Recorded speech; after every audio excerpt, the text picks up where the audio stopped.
Hello, नमस्कार. श्री स्वामी समर्थ.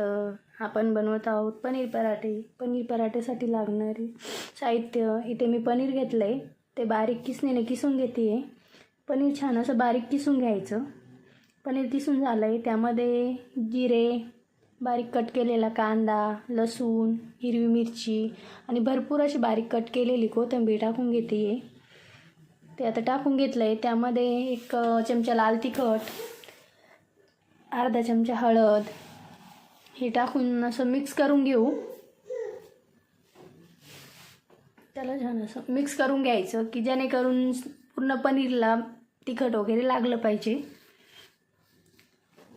इथे बघताय तुम्ही असं मिक्स करून घ्यायचं. आता आपलं सारण रेडी आहे. मी कणिक अगोदरच तिमून ठेवलं होतं की कणिक छान भिजलं ना तर एकदम मस्त मऊ पराठा होतो.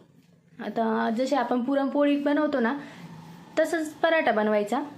त्यामध्ये सारण भरून घ्यायचं, मस्त त्याला प्रेस करून घ्यायचं. असं प्रेस बघताय ना, असं प्रेस करून घ्यायचं आणि हलक्या हाताने पराठा लाटून घ्यायचा, जेणेकरून पराठा फुटणार नाही, त्यामधलं सारण बाहेर येणार नाही. असे पराठा लाटून घ्यायचा आणि त्याला आता तेल लावून दोन्ही साईडने भाजून घ्यायचं. आलटी पलटी करून छान असं भाजून घ्यायचं. तुम्ही बघताय आपला पराठा इथे भाजून रेडी आहे. तुम्हाला जर रेसिपी आवडली असेल ना तर नक्की ट्राय करा. खूप छान लागतो पनीर पराठा. पनीर भाजी तर आपण कायम खातच असतो, पण पनीर पराठा छान लागतो. त्यावरती मस्त लोण्याचा गोळा टाकून घेऊ.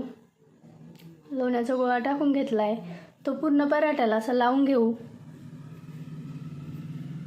असं लावून घेऊ. आणि तुम्हाला जर रेसिपी आवडली असेल ना तर कमेंट, शेअर, लाईक करायला विसरू नका. आणि अशी रेसिपी करून तुम्ही पण खाऊन बघा, खूप टेस्टी लागते. रेसिपी आवडली असेल तर लाईक शेअर करायला विसरू नका. भेटूया नेक्स्ट व्हिडिओमध्ये. Bye bye.